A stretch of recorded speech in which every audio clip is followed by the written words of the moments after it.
নমস্কাৰ মোৰ বন্ধু বান্ধৱীসকল অসমবাসী ৰাইজ মহানবাসী ৰাইজ ১ নং ডুমৰ দলং মাছবিল বাসী ৰাইজ যোৱাকালি মই মোৰ ইউটিউব চেনেলৰ চিফ এডভাইজাৰ স্বপন কান্তি দেৱক মই অনুৰোধ কৰিছিলোঁ যে আজি নেক্সট দিন মানে মৰাণত আমাৰ অলপ সময় আছে যাতে ডক্টৰ স্বপন কুমাৰ চুতীয়াৰ লগত আলোচনা কৰে তেওঁ যদি অনুমতি দিয়ে তো আমাৰ ইউটিউব চেনেলৰ চিফ এডভাইজাৰ স্বপন কান্তি দেৱ আৰু অনাৰ ফিৰোজ ভূঞা মোৰ নাম হয় আমি তেওঁৰ বাল্য বিকাশ বিদ্যালয় লৈ আমি আহিব বিচাৰিছোঁ প্ৰাংগণত আহিব বিচাৰিছোঁ আৰু তেওঁৰ বিষয়লৈ দুই এষাৰ আমি সুধিব বিচাৰিছোঁ জানিব বিচাৰিছোঁ আৰু তেওঁ বাল্য বিকাশ বিদ্যালয়খন কেতিয়া স্থাপিত কৰিছিলে কি কাৰণত কৰিছিলে কি উদ্দেশ্যলৈ কৰিছিলে আৰু তেওঁ ডক্টৰেট ডিগ্ৰী যে পাইছিলে সেইটোৰ বিষয়লৈ আমি অলপ আলোচনা কৰিম সেইকাৰণে তেওঁ অনুমতি দিয়াত আজি তেওঁৰ প্ৰাংগণত বাল্য বিকাশ প্ৰাংগণত মোৰ চিফ এডভাইজাৰ স্বপন কান্তি দেৱ আৰু মোৰ ইউটিউব চেনেলৰ অনাৰ মই হওঁ ফিৰোজ ভূঞা আমি আহি উপস্থিত হৈছোঁ তো আমি অনুমতি পোৱাৰ কাৰণে আহিছোঁ আহক আমি ভিতৰলৈ যাওঁ লৈ আহা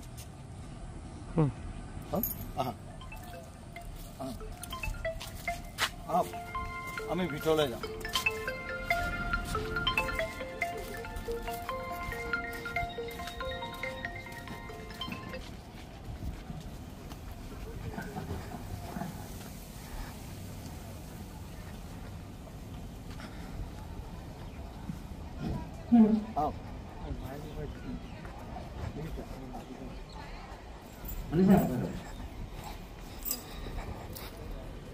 তেখেতক খবৰ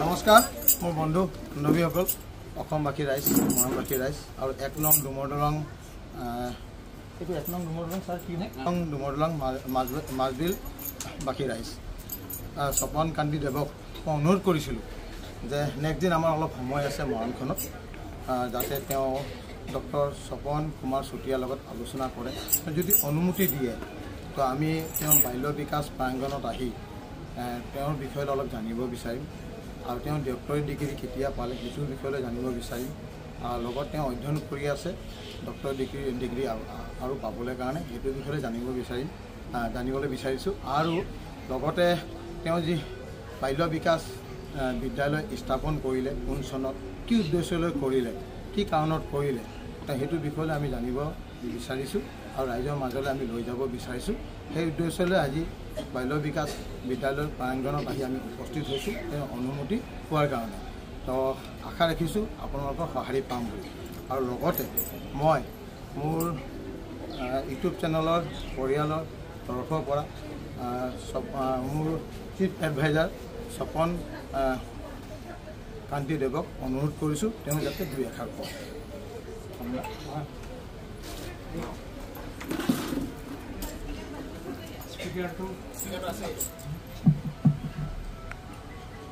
সর্বপ্রথমে আমি আমার ইউটিউব চ্যানেল ফিরোজ ভূঞা এই চ্যানেলের অনার হয় আর আমি এই চ্যানেলের গ্রুপ হিসাবে আপোনালোকক এই বাল্য বিকাশ বিদ্যালয়ের সকলোকে কণ কণ ছাত্র ছাত্রী ও ইয়ার অভিভাবক আছে নাজানো যদি আছে তেখেতসকলকো লৈ আৰু ইয়াৰ টিচাৰসকলক আমাৰ তৰফৰ পৰা শুভেচ্ছা জ্ঞাপন কৰিছোঁ আজি আমি ইয়ালৈ অহা কেইবাটাও কাৰণ আছে প্ৰথম কাৰণটো হৈছে আমি আজি আমাৰ বাল্য বিকাশ বিদ্যালয়ৰ প্ৰতিষ্ঠাপক মাননীয় স্বপন কুমাৰ চুতীয়া দেৱক আমাৰ তৰফৰ পৰা এটা সম্বৰ্ধনা যাচিবলৈ আমি ওলাই আহিছোঁ। তো প্ৰথমে আমি তেখেতক এখন ফুলাম গামোচাৰে মাননীয় ফিৰোজ ভূঞাই তেখেতক অভিনন্দন জনাব। এখন ফুলাম গামোচা এইজন হৈছে ফিৰোজ ভূঞা।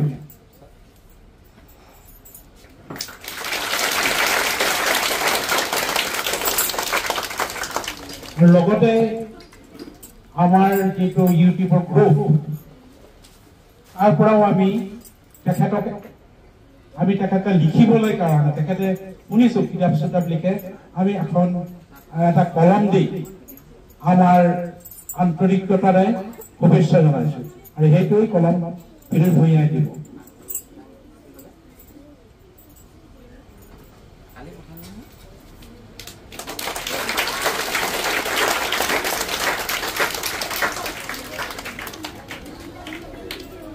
ইউটিউব চেনেলৰ পৰা তেখেতক আমি উজ্জ্বল ভৱিষ্যত কামনা কৰিছোঁ আৰু ঈশ্বৰৰ চৰণত প্ৰাৰ্থনা জনাইছোঁ তেখেত যাতে আগলৈ আৰু উন্নতি কৰিব পাৰে আৰু দেশজোৰা যাতে তেখেতৰ নাম হয়। ধন্যবাদ। এতিয়া মই মাইক্ৰফোনটো ফিৰোজ ভূঞাক দিছোঁ। ধন্যবাদ।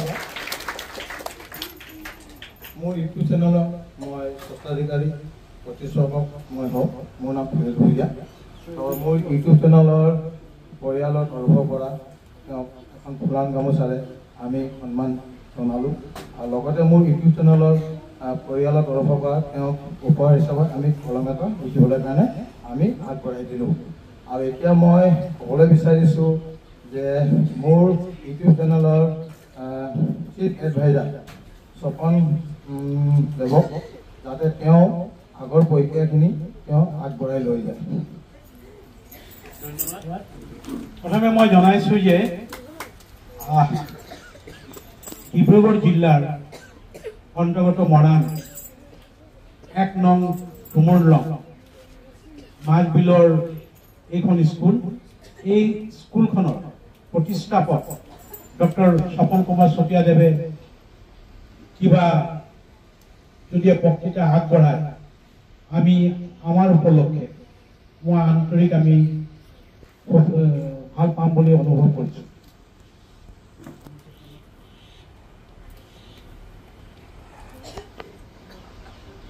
আমি আন্তৰিক মৰম স্নেহ জনাইছোঁ।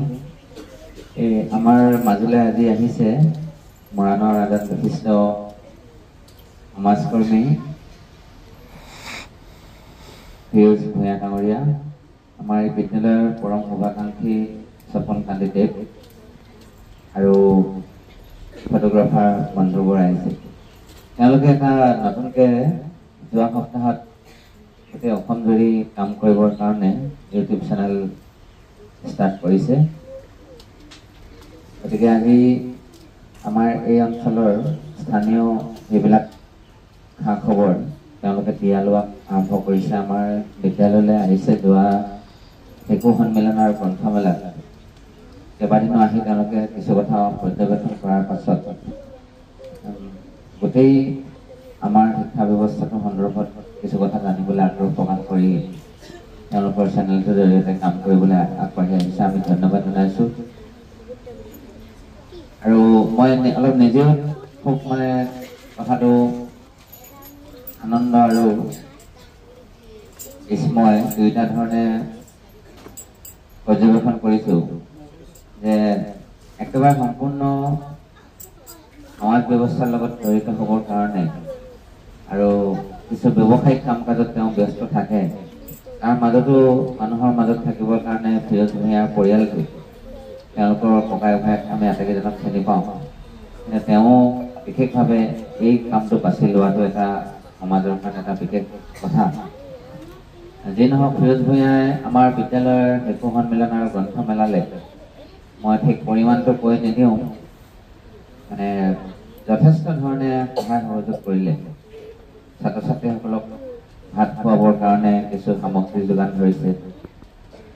কেতিয়াবা কিবা অসুবিধা হ'ব নেকি বুলি তেওঁ হাতত নগদ পইচা লৈ আছিলে মোক কৈছে কেইবাদিন যে কিবা অসুবিধা হ'লে ছাৰ আপুনি মোক অকল ইংগিতটো দি দিব কিন্তু মোক দিলে বা নিদিলে বা ল'লোঁ নল'লোঁ সেইখিনি কথা ভিতৰৰ কথা যিহেতু অসুবিধা হ'লে তেওঁ আমাৰ লগত থাকি দিয়াটোৰ যিটো আশ্বাস আছিলে মই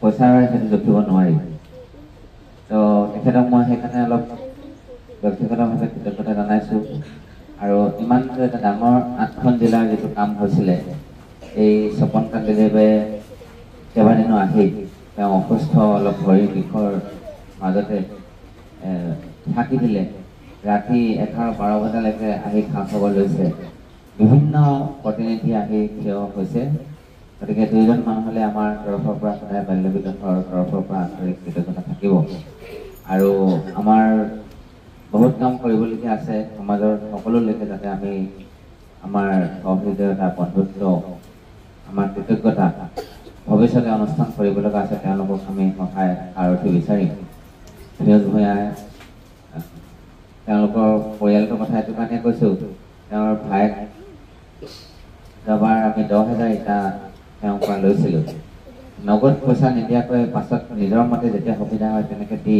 স্কুলৰ আন্তঃগাঁথনি সহায় কৰি দিছে অন্যান্য কেইবাটাও কামত মই সহযোগিতা লাভ কৰিছোঁ সেই মৰ্মে বিদ্যালয়খনৰ প্ৰতি থকা আস্থাৰ কাৰণে বোধকৰোঁ তেওঁলোক আমাৰ সৈতে জড়িত হৈছে তাৰ কাৰণে তোমালোকৰ প্ৰতি তেওঁলোকৰ এটা মৰম স্নেহ যাচিছে মোকে আজি সম্বৰ্ধনা সূচকভাৱে যি তেওঁলোকৰ আন্তৰিকতা প্ৰদৰ্শন কৰিলে তাৰ কাৰণে মই বিশেষভাৱে কৃতজ্ঞতা জনাইছোঁ আৰু তেওঁলোকে যিকেইটা কথা মোক জানিব খোজে সেইখিনি কথা মই অলপ জনাম অসমৰ ৰাইজৰ কাৰণে কথা কেইটামান আমাৰ আগবঢ়াবলৈ কৈছে যে বিদ্যালয়খন গ্ৰামাঞ্চলত কেনেকৈ প্ৰতিষ্ঠা কৰা হৈছে আৰু উদ্দেশ্য কি ছাত্ৰ ছাত্ৰীসকলক কি ধৰণে আগবঢ়াই নিব খোজা হৈছে আমাৰ এই শিশু গ্ৰন্থমেলা শিশু সন্মিলনৰ জৰিয়তে কোনবিলাক কথা আমি আমাৰ গুৰুত্ব আছিল আৰু ভৱিষ্যতৰ পৰিকল্পনা কি আৰু ব্যক্তিগত কিছু কথা তেওঁলোকে জানিবৰ ইচ্ছা আছে মই কি কাৰণে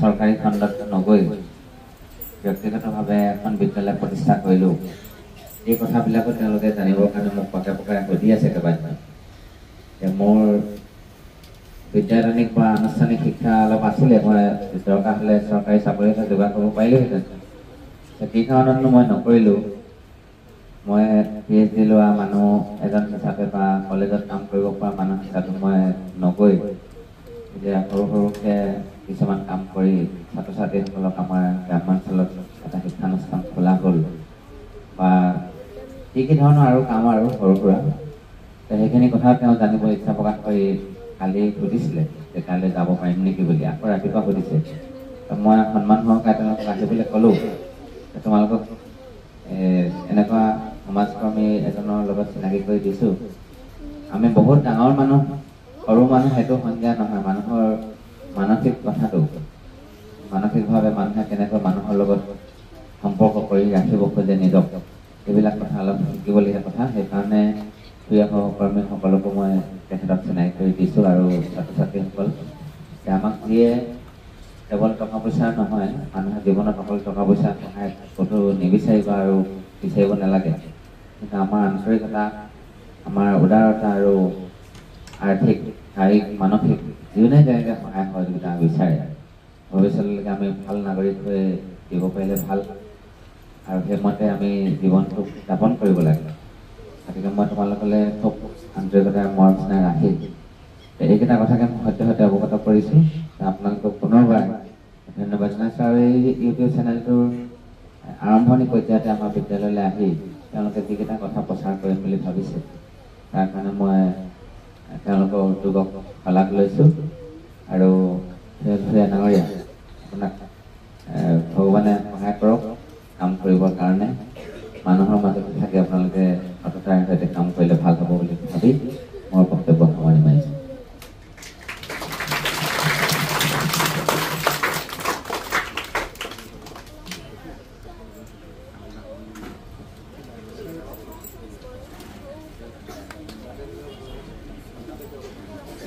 আপোনাক সহযোগ কৰি দিলে আহিছে আজি অহাৰ কাৰণে কিবা অলপমান আন্তৰিকতা প্ৰদৰ্শন কৰিবৰ কাৰণে ব্যৱস্থা কৰিছে তো আৰু যোৱা সন্মিলন আৰু গ্ৰন্থমেলাটো সহায় সহযোগ কৰিল তাৰ কাৰণে ধন্যবাদ জনাবৰ কাৰণে দুয়োজনকে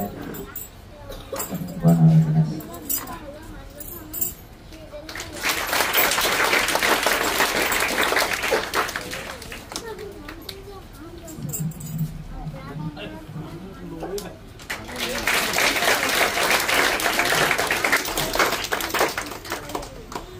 আমি দুইজনকে আমাৰ আন্তৰিকতা হিচাপে এখন বস্ত্ৰ প্ৰদান কৰিছে আৰু ভাইটিকো আমাৰ মাজলৈ আমি আদৰণি জনাইছোঁ আন্তৰিকতাৰে। ইমানতে আমাৰ আজি অনুষ্ঠান সামৰিছোঁ আৰু 6-7-8 কথাটো ক'লোঁ, তোমালোকে অলপ আমি কথা পাতিম। ধন্যবাদ। নমস্কাৰ মোৰ বন্ধু বান্ধৱীসকল, অসমবাসী ৰাইজ, আমাৰ মহানবাসী ৰাইজ, 1 নং দুবন দলং মাছবিল বাসী ৰাইজ। আজি বাল্য বিকাশ কেন্দ্ৰৰ প্ৰাংগণত আমি আহি উপস্থিত হোৱাৰ পাছত ডক্টৰ স্বপন কুমাৰ চুতীয়া যি আমাক সন্মান জনালে, মোক আৰু মোৰ এডভাইজাৰ স্বপন দেৱক তেওঁক অশেষ ধন্যবাদ জনাইছোঁ আমাৰ ইউটিউব চেনেলৰ পৰিয়ালৰ তৰফৰ পৰা। আৰু লগতে মই অনুৰোধ কৰিছোঁ আমাৰ স্বপন দেৱক যাতে তেওঁ জীৱনৰ বিষয়লৈ 2 এষাৰ দিয়ে আৰু স্কুলখনৰ বিষয়লৈ 2 এষাৰ দিয়ে। ছাৰ, এইখন বিদ্যালয়ত আমাক যিটো সন্মান দিলে তাৰ বাবে আপোনাক অশেষ অশেষ ধন্যবাদ আৰু আপোনাৰ উজ্জ্বল ভৱিষ্যত কামনা কৰিছোঁ। তো আমি কেইটামান আপোনাৰ ইণ্টাৰভিউৰ যেনে আহিছোঁ ল'বলৈ। তো ছাৰ, প্ৰথম কথাটো হ'ল ছাৰ, আপোনাৰ নামটো আমি জানো, আপোনাৰ নামটো ডক্টৰ স্বপন কুমাৰ চুতীয়া। আমি বুলি নহয়, মৰাণৰ ৰাইজে সকলোৱে জানে। গতিকে প্ৰথম প্ৰশ্নটো হ'ল ছাৰ, আপুনি এই স্কুলখন যে খুলিলে, আপোনাৰ হোৱাট ইজ ইউৰ এম্বিশ্যন, হোৱাই বা কিয় এইখন স্কুল খুলিলে? আপোনালোকক মই নমস্কাৰ জনাইছোঁ। আমাৰ ফিৰোজ ভূঞা ইউটিউব চেনেলৰ স্বত্বাধিকাৰ সমস্যা আপুনি মুখ্য উপদেষ্টা। মোক সোধা প্ৰশ্নটো আচলতে স্কুল এখনলৈ আহি প্ৰথম প্ৰশ্ন এইটো স্বাভাৱিকতে হ'বই। এনেই এটা কথা মই কেতিয়াবা ভাবোঁ আৰু মোৰ ভালো লাগে, মই সভা সমিতিতে কৈছোঁ যে এজন বিখ্যাত লোক স্কুল ক্লোজেছে যে ভিক্টৰ হিউগো নামৰ এজন বিখ্যাত লেখকে কৈছিল যে যি এখন স্কুল প্ৰতিষ্ঠা কৰে তেওঁ এখন জেল বন্ধ কৰে। এডোখৰ ঠাই শিক্ষা পোহৰ বিস্তাৰ কৰিবৰ কাৰণে, এইটো মই কোৱা নাই যে কেৱল ময়ে শিক্ষা বিস্তাৰ কৰিবৰ কাৰণে এখন স্কুল প্ৰতিষ্ঠা কৰিছোঁ, কিন্তু আমি অলপ কণ্ট্ৰিবিউট কৰিব পাৰোঁ নেকি বুলি ভাবি যে আমাৰ দৰে গ্ৰামাঞ্চল, মই নিজেই ইয়াতে জন্ম হৈছোঁ, আমাৰ 1 নং দুবন মাছবিল গাঁৱত। এই যে ইয়াতে জন্ম হোৱাৰ পাছত মই মোৰ অঞ্চলটোৰ প্ৰতি এটা দায়বদ্ধতা কাৰণে মই শিক্ষা খণ্ডটোকে নিৰ্বাচন কৰি বিদ্যালয়খন প্ৰতিষ্ঠা কৰিলোঁ। পূৰ্বেও মই এখন বিদ্যালয়ত কাম কৰিছিলোঁ। সেই এটা উৎসাহ আৰু অন্তৰত এটা অভিপ্ৰায় জন্মাৰ কাৰণে বাল্য বিকাশ বিদ্যালয় বুলি এখন অসমীয়া মাধ্যমৰ বিদ্যালয়, মূলতঃ জাতীয় বিদ্যালয়ৰ পাঠ্যক্ৰম ভিত্তিক অসম জাতীয় বিদ্যালয় শিক্ষা অধীনস্থ শিক্ষানুষ্ঠান। সেই শিক্ষা অনুৰাগ বৃদ্ধি কৰিবৰ কাৰণে নিজৰ এটা উদ্দেশ্য সফল কৰিবৰ কাৰণে এই যাত্ৰা আৰম্ভ কৰা।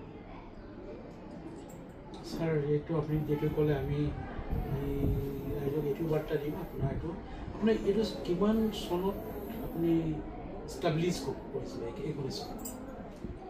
বাল্য বিকাশ বিদ্যালয়খন 2013 চনৰ 6 জানুৱাৰী তাৰিখে ষ্টাৰ্ট হৈছে। আৰু তাৰ আগতেতো আমাৰ ইয়াত এনেই চৰকাৰী খণ্ডৰ স্কুল আছিল, কিন্তু আমি ব্যক্তিগত পৰ্যায়ত জাতীয় বিদ্যালয়ৰ যিটো ধাৰণা, মৰাণ আৰু বামুণবাৰীৰ মাজত এইখন বিদ্যালয় কৰা হৈছে। আৰু এই স্থানীয় গাঁও, কেইবাখনো গাঁও প্ৰথমতে শিক্ষাৰ্থীসকল আহি নামভৰ্তি কৰিলে। সেই সময়ৰ অভিভাৱকসকলক মই এই আপাততে এটা কৃতজ্ঞতা জনাইছোঁ। বৰ্তমান প্ৰায় 300 ছাত্ৰ ছাত্ৰী অধ্যয়ন কৰি আছে। এইটো 13 চনৰ পৰা আজি 10 বছৰ হৈছে। স্যাৰ এই সময়ত এইখন বিদ্যালয়ৰ কিমানজন টিচাৰ আছিল, কিমানজন ছাত্ৰ ছাত্ৰী আছিল? আমি প্ৰথম ষ্টাৰ্ট কৰোঁতে 6-7জনমান মানুহে লগ লাগি আৰম্ভ কৰিলোঁ প্ৰাথমিক শাখাটো। পাছত অনুক্ৰমে আহি আজি 6 নম্বৰ বছৰ মেট্ৰিক যোৱাবাৰ দিলে, এইবাৰ 7 নম্বৰ বেষ্টটো দিব।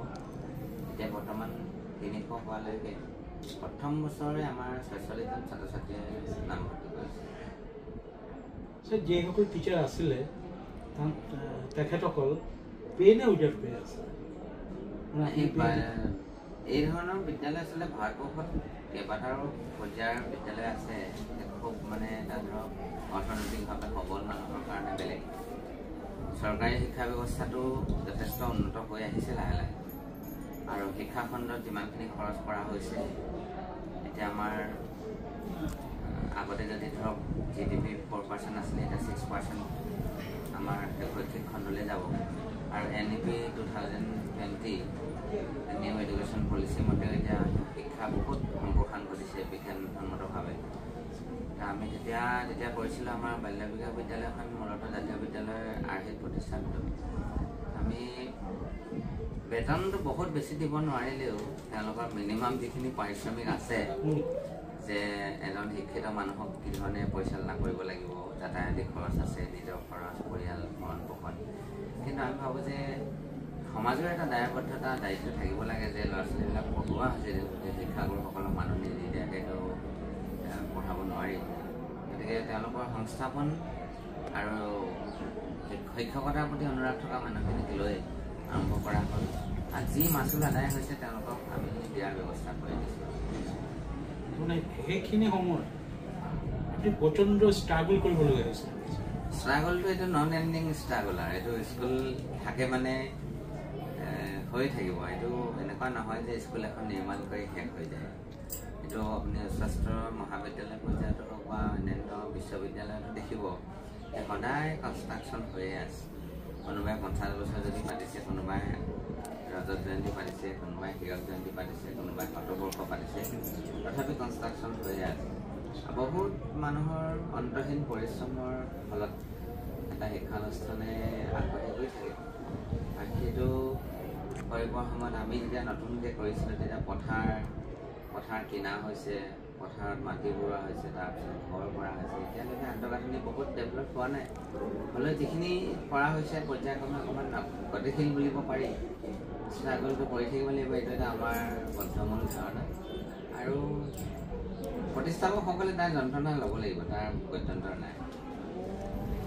আমি শুনিছিলোঁ ছাৰ এইখন স্কুল যেতিয়া প্ৰথম আছিলে বা খুলিছিল, তেওঁলোকে খেৰৰ আছিল নেকি?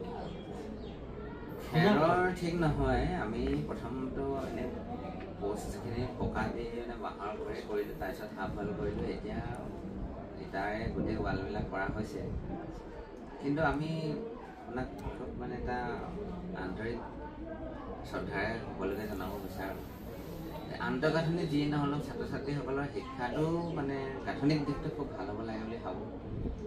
আৰু পঢ়া শুনাটো কেৱল যে চাকৰিমুখী বা বৃত্তিমুখীৰ কাৰণে নহয়, যাতে এটা মানুহৰ কাৰণে মনুষ্যত্বৰ সাধনা, সমাজৰ কাৰণে দৰকাৰী মানুহ, পৃথিৱীৰ মানুহৰ হকে কাম কৰিব পৰা যিবিলাক মানসিকতাৰ দৰকাৰ, এনেকুৱা ধৰণৰ মানুহবোৰ কেনেকৈ তৈয়াৰ কৰিব পাৰি। কেঁচা ঘৰ হ'লেও চলি যায়, অলপ কিছু নিৰাপদ বতাহ, বৰষুণ, ৰ'দ, প্ৰাকৃতিক দুৰ্যোগৰ পৰা যদি অকণমান অভিভাৱকসকল নিশ্চিন্ত হ'ব পাৰে। স্কুল এখনৰ পৰা মেক্সিমাম মানুহে সততে আশা কৰে এইকেইটা কথা। গতিকে আমি চেষ্টা কৰিম এইখিনি কিমানখিনি হয়, কিন্তু room was not built in a day. একেদিনাখনে ৰুম নম্বৰ তেনেকৈ হোৱা নাছিল। আমাৰ এইখনো তেনেকৈ অলপ দিন লাগিব। ইয়াৰ পৰা ছাৰ এনেই মেট্ৰিকতে হওক, মই যিবোৰ শুনিছিলোঁ, ইয়াৰ পৰা যিবোৰ আপোনাৰ ষ্টুডেণ্ট গৈছে খুব ভাল ফলাফল কৰি গৈছে বুলি ওলায়। মানে মৰাণত এনেকৈ এটা আলোচনা হয় যে বাল্য বিকাশ বিদ্যালয়ৰ পঢ়া শুনা খুব ষ্ট্ৰিক্ট, খুব সুফল হয়। কিমানটো নিজকে আপুনি কওক? আমাৰ এতিয়া 6টা বেটছ মেট্ৰিক দিছে। আমাৰ 13 চনত প্ৰতিষ্ঠা হ'লে 5ম শ্ৰেণীটো আৰম্ভ কৰা হৈছিলে এম ই ষ্টেণ্ডাৰ্ডটো। আমাৰ যিখিনি ল'ৰা ওলাই গ'ল এতিয়ালৈকে পাৰ্চেণ্টেজৰ হিচাপত 100% হৈছে নেক্সট ইয়েৰ 26জনে দিব কিন্তু এনেকুৱা হোৱা নাই যে গোটেই অসমত স্থান দখল কৰা ৰিজাল্ট হোৱা নাই কিন্তু ডিষ্টিংশ্যনলৈকে পাইছে ডিষ্টিংশ্যন পাইছে 5 ডিভিজন যোৱা বছৰ কম আছিলে 12জন আছিলে 12জনে প্ৰথম বিভাগত উত্তীৰ্ণ হৈছে এই যে একেধৰণে এটা ৰেঞ্জত এটা পাৰ্চেণ্টেজত যে 12জনৰ ভিতৰত প্ৰথম বিভাগ পালে এইটো এটা অন্যতম দিশ আছিল আৰু তেওঁলোকে যে সমান্তৰালভাৱে শিক্ষা পাইছিলে আমি সেই কথাটো বুজি পালোঁ বা মগজুৰ ফালৰ পৰা বা বুদ্ধিমত্তাৰ ফালৰ পৰা কাৰোবাৰ হিন্দেহী হ'ব পাৰে কিবা এটা অনুপ্ৰাণিত হৈ তেওঁলোকে একে ৰিজাল্ট কৰিলে এইটো এটা আশাব্যঞ্জক কথা আৰু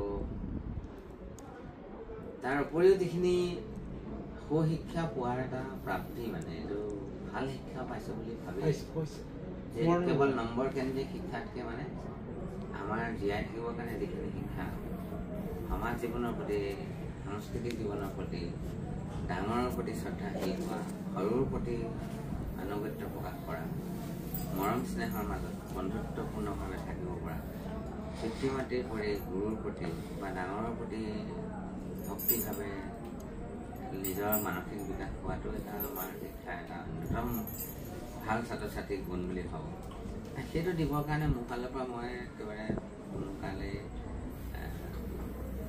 উদাসীন হোৱা নাই আৰু আমাৰ সহকৰ্মীসকলকো কৈছে যে সকলো প্ৰকাৰৰ এটা বিকাশ হোৱাটো জৰুৰী কথা ইয়াৰ পৰা ছাৰ আপুনি ষ্টুডেণ্টৰ পৰা বা আপোনাৰ বিদ্যালয়ৰ পৰা কোনোবা ছাত্ৰ ছাত্ৰীয়ে IAS অফিচাৰ বা তেনেধৰণৰ কিবা হৈছিল প্ৰস্তুতি নহয় এতিয়ালৈকে আমাৰ যিমান এই যোৱা 10 বছৰীয়া স্কুলৰ পৰিক্ৰমাত এতিয়া ডিগ্ৰী পঢ়ি আছেগৈ কিন্তু মই প্ৰায় ছাত্ৰ ছাত্ৰীসকলক যোগাযোগ কৰি গম পাইছোঁ যে প্ৰশাসনীয় সেৱাত চাকৰি কৰিবৰ কাৰণে বা সেই খণ্ডত যাবৰ কাৰণে অলপ অনুপ্ৰাণিত হৈ আছে আৰু ইণ্ডিয়ান এডমিনিষ্ট্ৰেটিভ ছাৰ্ভিচেই হওক বা পাব্লিক চিভিল ছাৰ্ভিচ হওক সেইবিলাক কথা আচলতে সময়ে ক'ব ছাত্ৰ ছাত্ৰীসকলৰ মনত কাৰ কি ভাৱনা দীৰ্ঘতা এইবিলাক ইমান ধৰিব নোৱাৰি কিন্তু কিছুদিন আমাৰ লাগিব এইটো কাৰণে যে নতুন স্তৰতে যিহেতু আছে সেইকাৰণে অলপ দিন লাগিব পাৰে তাৰ কাৰণে আমি অকণমান ৱেইট কৰিব লাগিব এখন বিদ্যালয় আৰু কিছুমান কথা কয় মানুহে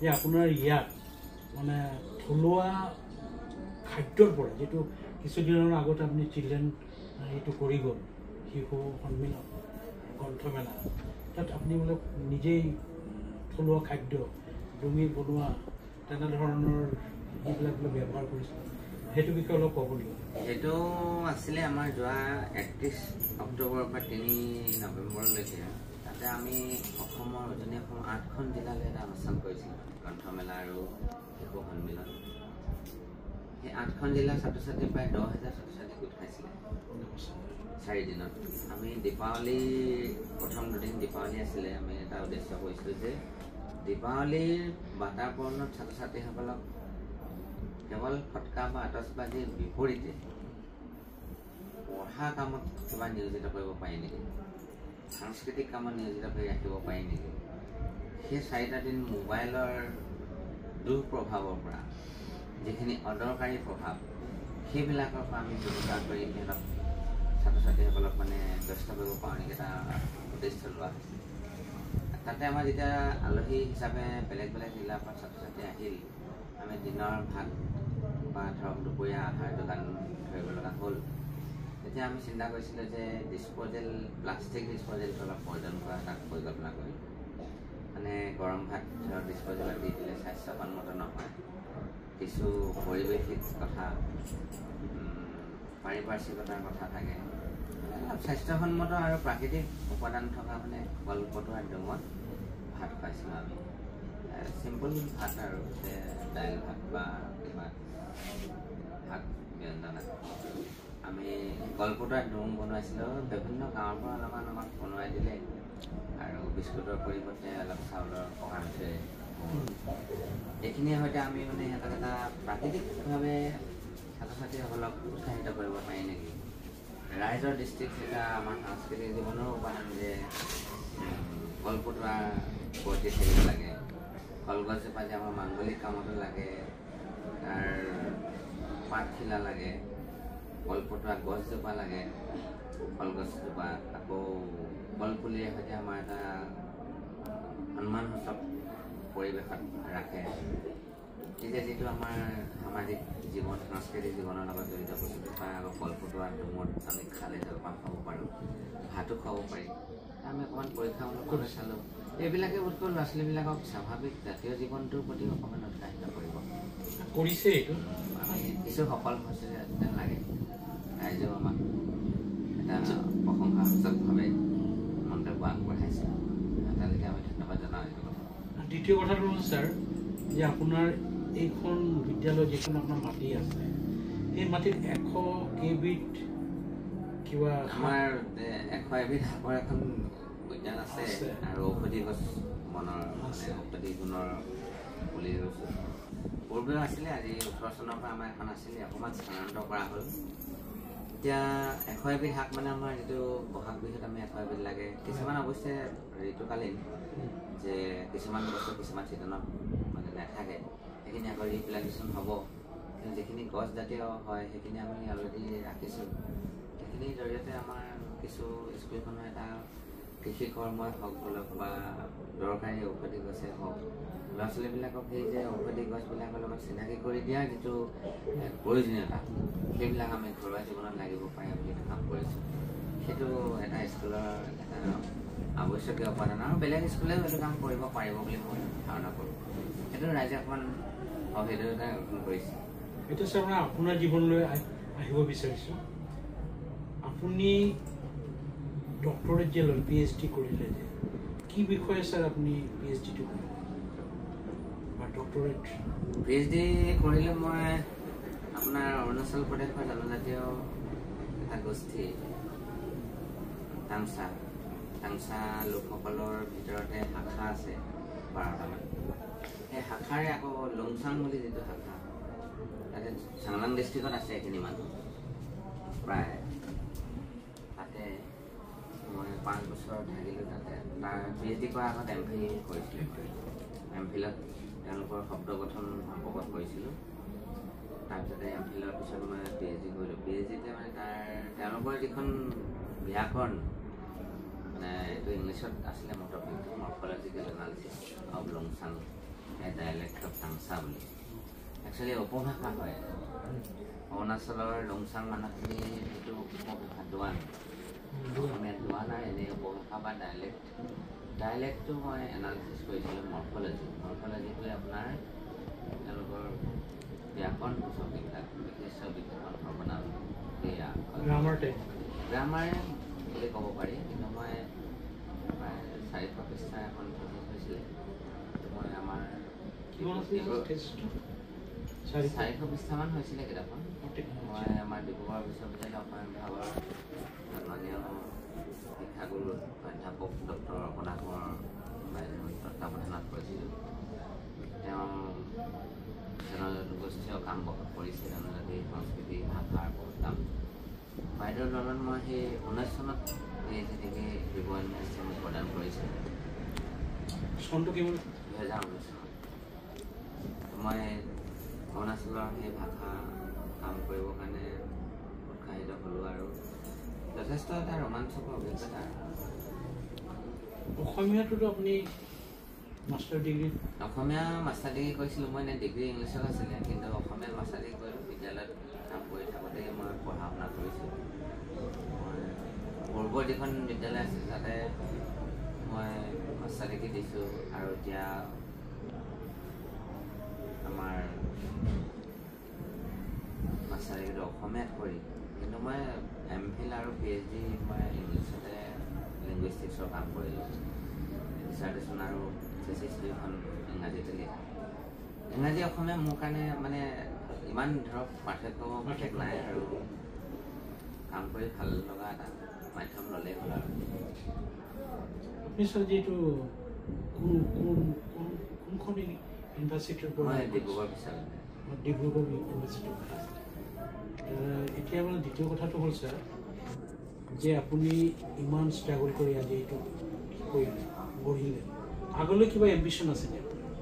আপুনি ইংলিছত আকৌ ডক্টৰেট ল'ম বুলি ইণ্টাৰেষ্টটো থাকিবই মানুহৰ শিক্ষা অন্বেষণটোতো এটা গোটেই জীৱন জোৰা মই এনেই আকৌ ব্যস্ততাৰ মাজতে ভাবিছোঁ এই আজিকালি প্ৰাইভেটটো বহুত কাম কৰিব পাৰি মাষ্টাৰ ডিগ্ৰী ইংলিছত ল'ম বুলি আকৌ এডমিশ্যন লৈছোঁ লৈ যদি পৰা যায় তাৰপিছত আকৌ পৰ্যায়ক্ৰমে ৰিচাৰ্চৰ কিবা কৰিব পাৰি ডাবল PhD কৰিব পাৰি কিন্তু সেইখিনি আৰু মনতে আছে কিছুমান কথা যেতিয়া সম্ভৱ হয় তেতিয়া প্ৰকাশ কৰিম আৰু চাকৰি কৰাৰ আপোনাৰ সেই সময়ত কোনো চাকৰি কথাটো মই অলপ বেলেগ ধৰণে থাকিলোঁ মই এনেই চাকৰি মই নিবিচাৰিলোঁ কেতিয়াবা বিচাৰিবলৈ উৎসাহ হৈছিলে যদিও মানে বহুত কাৰণত মই আজি 25 বছৰ হ'ল প্ৰাইভেট বিদ্যালয়তে কাম কৰা ইয়াতে কৰিছোঁ 10 বছৰ তাত এখন স্কুলত কৰিছোঁ 15 বছৰ গতিকে মই সেই চাকৰি নকৰি নিজে শিক্ষা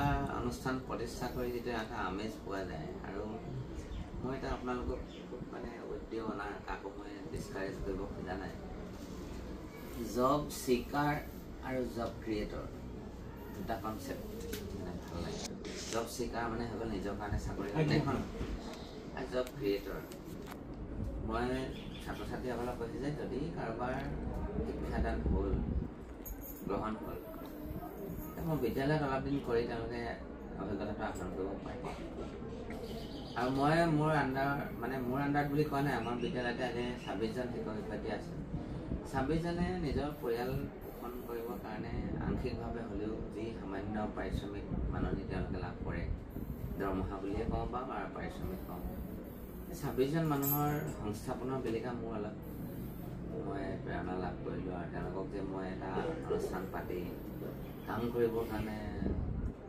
ধৰক দিলোঁ পৰিৱেশ এটা দিলোঁ অনুষ্ঠান এটা দিলোঁ তেওঁলোকৰ পৰিচয় এটা পাইছে সেইটো এটা মোৰ কাৰণে উৎসাহজনক গতিকে তাত মই নিজে আকৌ চাকৰি বিচাৰি মোৰ কিবা কথাটো অলপ খাপ খোৱা যেন লাগে সেইকাৰণে মই আকৌ সেইটো চিন্তা বাদ দি এতিয়াতো আৰু চাকৰি বিচৰা প্ৰশ্ন নাই মই ইয়াত আহি দেখিলোঁ দুখন কিতাপ দেখিলোঁ এখন আছিলে বিপিন চান্দাৰ কিতাপ সেইটো আপোনাৰ নামটো আছে এইটো হৈছে আপোনাৰ লিখাই নেকি ছাৰ এই দুখন কিতাপ মোৰ কিতাপ এখন দেখি এখন বিষ্ণু খাৰঘৰীয়া ছাৰৰ আমাৰ প্ৰখ্যাত অভিনেতা আৰু প্ৰখ্যাত জনপ্ৰিয় কণ্ঠশিল্পী আমাৰ বিপিন চান্দা মই দুখন কিতাপ দুইজন মানুহ মৰাণৰ মানুহ ময়ো মৰাণৰ মানুহ সাংস্কৃতিক দুটা সত্তা আমাৰ মৰাণখনক সাংস্কৃতিকভাৱে তেওঁলোকে যথেষ্ট পৰ্যায়লৈ লৈ গ'ল দুইজন মানুহৰ প্ৰতি মোৰ অলপ আন্তৰিকতা শ্ৰদ্ধা আৰু বিনম্ৰতা আছে এতিয়া তেওঁলোকৰ নিচিনা মানুহৰ জীৱন পৰিক্ৰমাটো মই সঠিক ৰূপত দাঙি ধৰিব পাৰিম বুলি মোৰ সাহস নাই তথাপি মই এটা চেষ্টা কৰি চালোঁ এই বিষ্ণু খাৰঘৰীয়াদেৱৰ অভিনয় জীৱন অভিনেতা জীৱন তেওঁৰ বিষয়ে কিছু তথ্য আৰু বিপিন চান্দৰ গীতসমূহৰ সংকলন বিশ্লেষণ তেওঁৰ জীৱন পৰিক্ৰমা তেওঁৰ শৈশৱকালৰ পৰা কিদৰে মানুহৰ বিপিন চান্দা হ'লগৈ জনপ্ৰিয়তা পৰ্যায়লৈ কেনেকৈ গ'ল এনেকুৱা ধৰণৰ অলপ কথা লিখি মই কিতাপ দুখন কৰিছোঁ ৰাইজে ইতিমধ্যে আঁকোৱালি লৈছে মই সেইটো কাৰণে ভালো লাগিছে আৰু এনেই অলপ কেতিয়াবা কেতিয়াবা সাহিত্য চৰ্চা কৰোঁ কিবা সাহিত্য মানে কি অনুষ্ঠান প্ৰতিষ্ঠানত কিবা কেতিয়াবা নিমন্ত্ৰণ হ'লে ছাৰ মই আপোনাক কিবা সুধিব বিচাৰিছোঁ প্ৰশ্ন এটা কৰিব বিচাৰিছোঁ আপোনাৰ বিদ্যালয়ৰ চৌহদত যেতিয়া মই আহিলোঁ মোৰ এটা বস্তু লক্ষ্য হ'ল প্ৰত্যেক শ্ৰেণী কোঠাত এটা এটা ৱৰ্ড লিখা আছে কি কাম আছে এইটো এটা সাধাৰণ কথা এনেই মোৰ এটা ভিতৰুৱা দৃষ্টি যে মই শ্ৰেণীকোঠা ৱালসমূহত বা বাৰাণ্ডাৰ ৱালত লিখি ৰাখিছোঁ কিছুমান শব্দ ধৰক ব্যৱহাৰ বিহেভিয়াৰ নম্ৰতা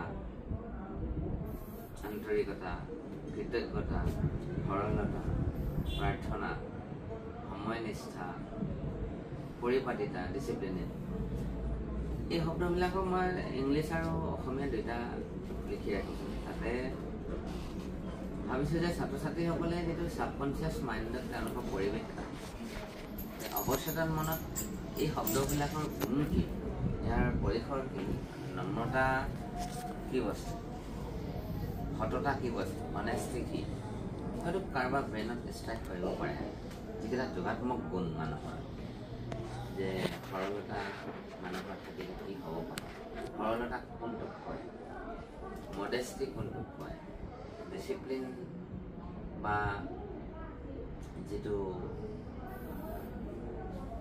আপোনাৰ মৰেলিটি এইবিলাক শব্দ যে ছাৰে শিকাইছিলে বা স্কুলখনত যে মই পাইছিলোঁ এইবিলাকৰ গুণ কি হয়তো জীৱনত লাগিব যিবিলাক গুণে মানে মানুহক অলপ উচ্চতা প্ৰদান কৰিব পাৰে ল'ৰালি কালতে তেওঁলোকৰ শব্দবিলাক সোমাই থাকিলে এটা পৰিৱেশ পাব বুলি ভাবি লিখি ৰাখিছোঁ তেওঁলোকে অৱচেতনভাৱে হ'লেও চাই থাকক মই কাকো কোৱা নাই যে মুখস্থ কৰিব লাগিব আৰু ইংৰাজীটো কি মই এইটো সোধা নাই সদায় ওলাওঁতে সোমাওঁতে দেখোঁতে কিবা এটা হ'লেও মনত জাগৰণ হ'ব পাৰে যিটো যোগাত্মক সেইটোকে মই দিছোঁ সেইটোৱে কথা বেলেগ নহয় কিবা ক'ব নিছে ছাৰ মই আপোনাৰ প্ৰাংগণত আহি কিনে দেখিলোঁ যে আপুনি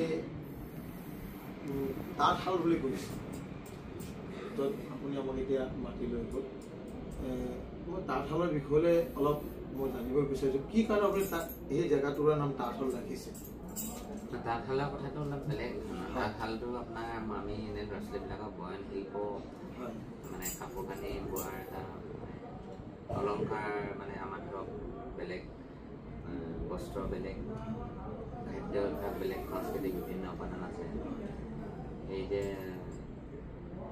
তাঁতশালখনত এখন মানে আমাৰ গামোচা হওক বা কাপোৰ কানি হওক এইখিনি মানে ল'ৰা ছোৱালীবিলাকক শব্দবোৰ শিকাব লাগে এতিয়া আমি এখন সভা সমিতি কৰা যিটো ঘৰ এইটো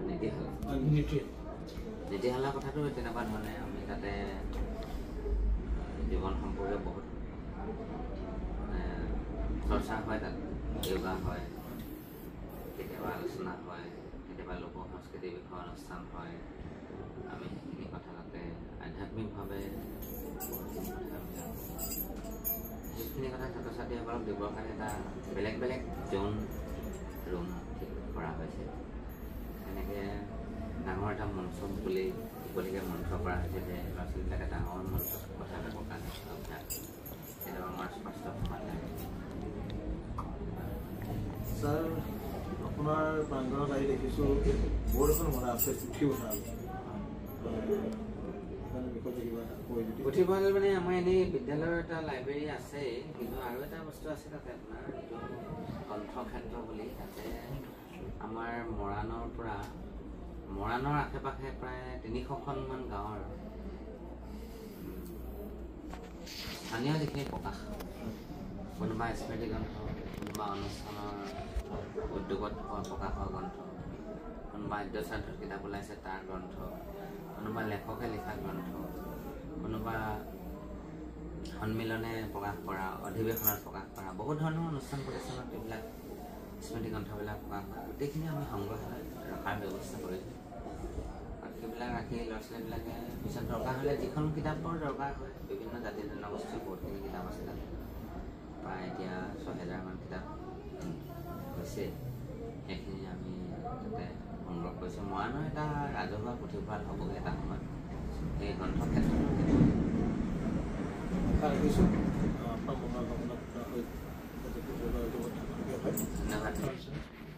যে আপোনাৰ তিনিখন সমষ্টিৰ MLA মাননীয় বিমল বৰা ইয়াতে থাকি পঢ়া শুনা কৰিছিলে বুলি আপোনালোকৰ ঘৰত সেইটো ক'ব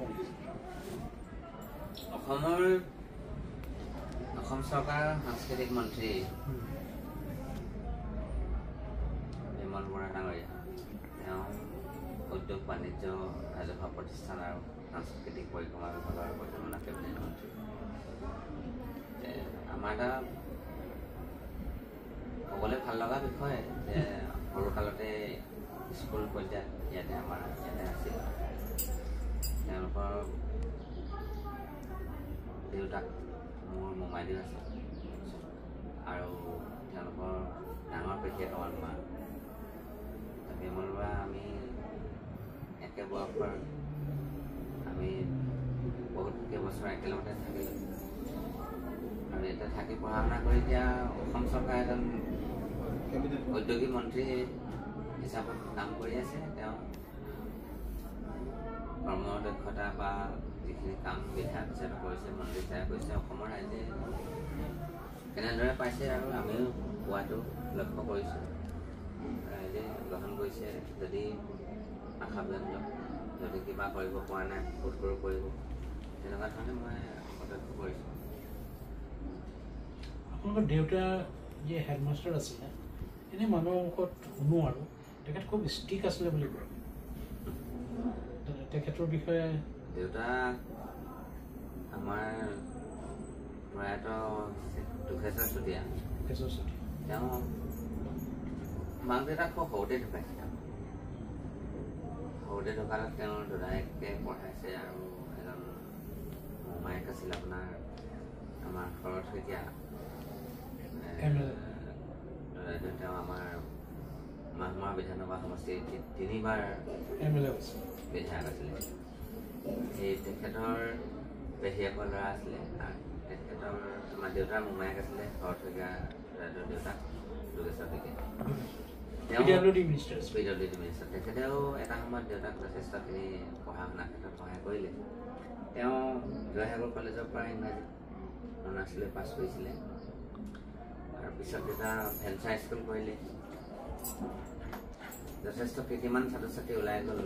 আমাৰ অসমৰ স্বনামধন্য চলচ্চিত্ৰ নিৰ্মাতা জাহ্নু বৰুৱা ডাঙৰীয়া দেউতাৰ ছাত্ৰ আছিলে স্কুলৰ, লগত থাকি হোষ্টেলত আছিলে, পঢ়াইছিলে। আৰু দেউতা ষ্ট্ৰিক্টলি ডিচিপ্লিনিয়ান আছিলে। সেইটো কাৰণে এনেই তেওঁ ফুটবলাৰো আছিলে। তেওঁ কিন্তু তেওঁ মানে মানুহক খুব এটা সামগ্ৰিকভাৱে সুস্থ সবল ব্যক্তিত্বপূৰ্ণ মানুহ হোৱাটো তেওঁ সদায় বাঞ্ছা কৰিছিলে। আৰু কঠোৰতাটো পঢ়া শুনাৰ ক্ষেত্ৰত কিছু কঠোৰ আছিল, কিন্তু তেওঁ এনেকুৱা নহয় যে খুব ছাত্ৰ ছাত্ৰীসকলে বেয়া পোৱাকৈ কঠোৰ বা ল'ৰা ছোৱালীবিলাকে তেওঁ আহৰণ কৰিব নোৱাৰা কিছুমান গুণ তেওঁ জাপি দিয়া নাছিল। যিখিনি হৈছিলে পঢ়াৰ ক্ষেত্ৰত তেওঁ মানে নিয়মানুৱৰ্তিতা আৰু পৰিপাটিতা, এইটো কথাত তেওঁ বহুত দক্ষ শিক্ষক আছিলে আৰু তেওঁ আদৰ্শৱান শিক্ষক আছিলে বুলি মই ভাবোঁ। মানে মোৰ দেউতা বুলি মই কোৱা নাই, আমি সিমানটো পৰ্যায়লৈ যাব পৰা নাই শিক্ষক হিচাপে। ছাত্ৰ ছাত্ৰীসকলে বহুত কাম কৰি থৈ গৈছে। তেখেতৰ উপদেশমূলক কিবা বাণী ক'ব নেকি, ৰাইজক ক'ব নেকি? মোৰ ব্যক্তিগত এটা মই তেওঁৰ ল'ৰা হিচাপে মই ভাবোঁ তেওঁ কথা কম কৈছিলে আৰু কাম বেছি কৰাটো গুৰুত্ব দিছিলে। টকলেছ ৱৰ্ক মোৰ, তেওঁ কোৱা কথা নহয়, এইটো বেলেগ মনীষীয়ে কৈছে, কিন্তু তেওঁ সেইটো কথা ফলৱৰ্তী কৰে। তেওঁ এটা কথা কয় যে তেওঁৰ কাৰণে কোনেও একো দুখ পাব নলগাটো তেওঁ সদায় বিচাৰিছে। খুব নীৰৱে থাকে আৰু কামেই পৰিচয়, ভাল কাম কৰিলে ভাল ফলাফল পাওঁ, সেই কথাটো তেওঁ সদায় আদৰ্শ লৈ কথা মই এতিয়া আমি মানে লৈ ফুৰিব পাৰোঁ আৰু ছাৰে যদি অনুমতি দিয়ে, আপোনাৰ শ্ৰেণী কোঠাৰ সন্মুখত যি ৱৰ্কশ্বপ লিখা আছে, যি বাক্য লিখা আছে, সেইখিনি আমি ভিডিঅ' কৰি লৈ যাব বিচাৰিছোঁ। আৰু আপুনি 100 এবিধ নখাত সেইটো আমি ভিডিঅ' কৰি লৈ যাব পাৰিম। আমি সকলো স্কুলতে এইবিলাক থকাটো ভাল বুলি ভাবোঁ। ছাত্ৰ ছাত্ৰীসকলৰ নৈতিক সামাজিক সাংস্কৃতিক জীৱনৰ বিকাশৰ কাৰণে যিখিনি কাম আপোনালোকে কৰিব পাৰে, শিক্ষক শিক্ষয়িত্ৰীসকলে কৰিব পাৰে, প্ৰতিষ্ঠাপকসকলে কৰিব পাৰে, এইখিনি কৰিব লাগে। আৰু প্ৰচাৰ প্ৰসাৰটো যদি কোনোবা আদৰ্শজনিতভাৱে গ্ৰহণ কৰে, আমাৰো এটা উদ্দেশ্যটো সফল হয়। সেইটো আমি ফিৰোজ ভূঞা যিটো চেলেঞ্জ তাৰ বিষয়ে কিবা ক'ব বিচাৰে বা উপদেশমূলক আৰু আমি এইটো কৰিলে ইউটিউব চেনেলটো মই ফিৰোজ ভূঞা যিটো কাম হাতত লৈছে, এটা ইউটিউব চেনেল খুলি অসমৰ জনগণৰ মাজতে স্থানীয় সংবাদ প্ৰেৰণ কৰিব বিচাৰিছে। সি সামাজিকেই হওক, ৰাজনৈতিক হওক, সাংস্কৃতিক হওক, ৰাজনৈতিক কথাবিলাকো আমাৰ কাৰণে খুব এটা দৰকাৰী কথা। যুগপথ আজিৰ দিনটোত কি হৈছে, কাইলৈ কি হৈছে, উঠি অহা প্ৰজন্মক ভাল দিশে লৈ যাবৰ কাৰণে যিবিলাক কাম কৰিব লাগে, এই ইউটিউব চেনেলতে সামৰি ল'ব লাগে। আৰু মানুহৰ সমাজৰ কল্যাণৰ কাৰণে যিখিনি বাৰ্তা আমাৰ গ্ৰহণীয়, সেইখিনি আপোনালোকে প্ৰচাৰ প্ৰসাৰ কৰক। আৰু মই ভাবোঁ যে নিষ্ঠা আৰু সততাৰে কাকো বিপদত বিপদগ্ৰস্ত নকৰি ভালমতে সংবাদ মাধ্যমটো যথেষ্ট সন্মানৰ প্ৰশ্ন গণতন্ত্ৰৰ চতুৰ্থ স্তম্ভ বুলি ক'লে কিন্তু এতিয়া বহুত ক্ষেত্ৰত বহুতক দেখা যায় কিছু নীতি বিগঠিত কাম সংবাদ মাধ্যমলৈ এটা অপবাদ আহিছে ক'ৰবাত যদি কোনোবাই ভুল কৰিছে জানি শুনি তেতিয়াহ'লে এইটো এটা দুখৰ বিষয় আৰু যদি ভাল সততাৰে সৈতে যিসকলে কাম কৰিছে সমাজৰ মানুহৰ সংবাদ মাধ্যমৰ জৰিয়তে যাক এটা উত্তৰণ ঘটাবৰ কাৰণে চিন্তা কৰিছে প্ৰমোট কৰিছে তেওঁলোকক আমি ধন্যবাদ আৰু শলাগ জনাম আৰু আশা ৰাখিম আপোনালোকৰ ইউটিউব চেনেলটোৱে মানুহৰ মাজলৈ গৈ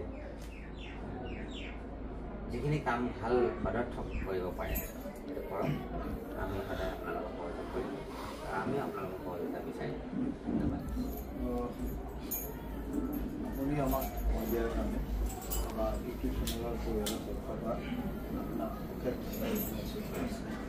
আমাৰ বক্তব্য আমি বান্ধৱীসকল যি বাল্য বিকাশ কেন্দ্ৰৰ যি শ্ৰেণীকোঠা আছে সেই শ্ৰেণীকোঠাৰ সন্মুখত যি বাক্য লিখা আছে যি ৱৰ্ড লিখা আছে আপোনালোকে লক্ষ্য কৰকচোন গুড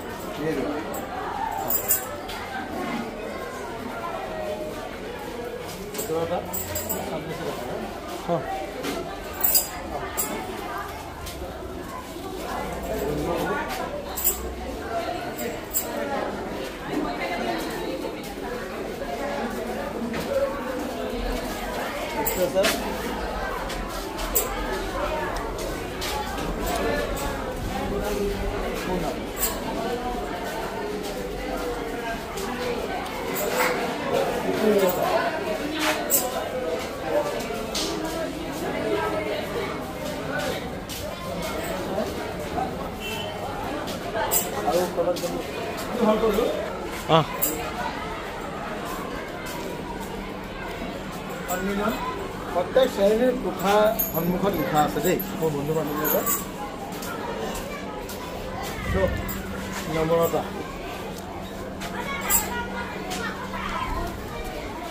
নিয়মতা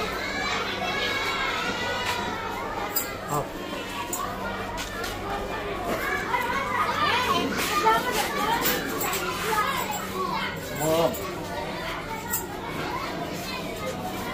নীতি আদিতা অৱস্থা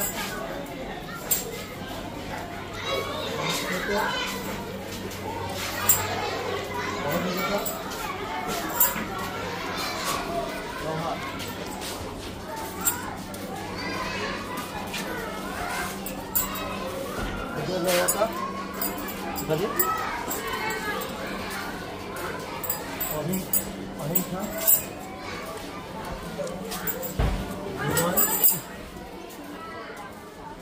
সমদৃষ্টি অমনিষ্ঠা আৰু এটা ডাঙৰ ধুনীয়া ৱৰ্ড এটা হয় এটা কথা লক্ষ্য কৰক মোৰ বন্ধু বান্ধৱীসকল অসমবাসী ৰাইজ মৰাণবাসী ৰাইজ আৰু আমাৰ ১ নং ডুমল দলং মাছবিলবাসী ৰাইজ চাওকচোন কি লিখা আছে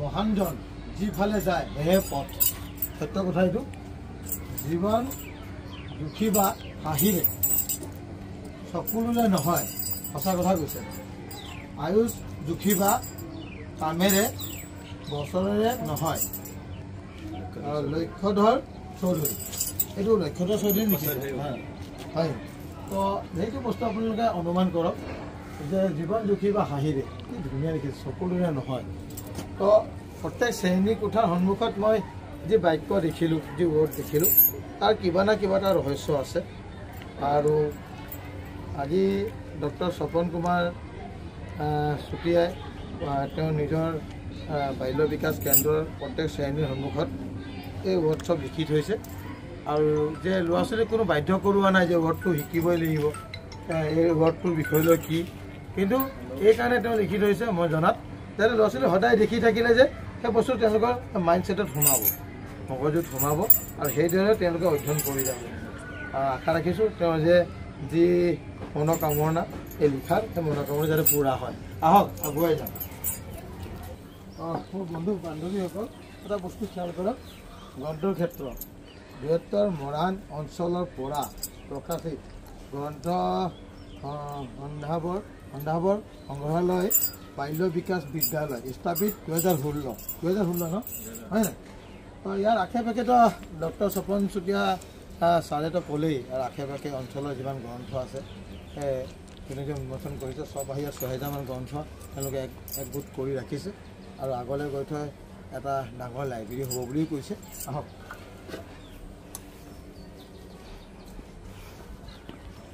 তেওঁলোকে এইটো নিৰ্মাণ কৰি ওলাইছে, যাতে পক্ষী আহি ইয়াতে ৰয়, আকৌ ইয়াৰ পৰা নিজৰ লক্ষ্য স্থানলৈ যায়। চ' পক্ষী ৰয়ে যা ৰে, পক্ষী ৰয়ে যা লিখাই আছে, পক্ষী নিলয়।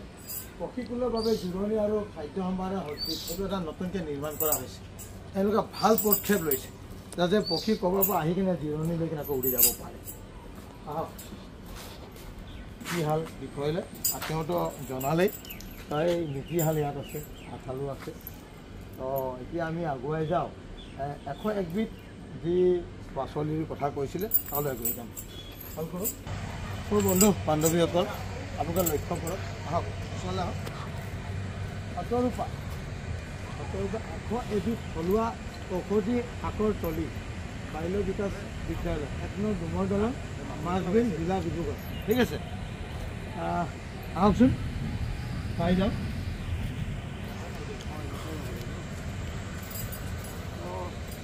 তেনেকৈ 101বিধ যি ধৰক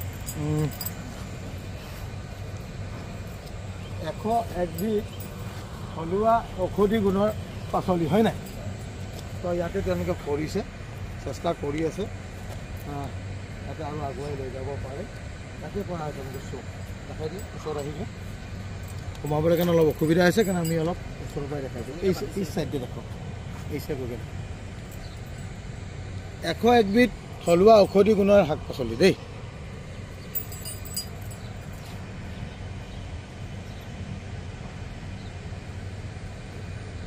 চোক তো ভাল প্ৰচেষ্টাত অধ্যক্ষ মহোদয়ে লৈছে, তেওঁক ধন্যবাদ জনাইছোঁ, আৰু আশা ৰাখিছোঁ যাতে তেওঁ যি সেই উদ্যোগ লৈছে উদ্যোগত তেওঁ যে মনোকামনা পূৰা হয়, আৰু যাতে এই 101বিধ আপোনাৰ এই যিটো ঔষধি গুণৰ তাত প্ৰচেষ্টা চলাই আছে যাতে ভালে কুশলে হয় বুলি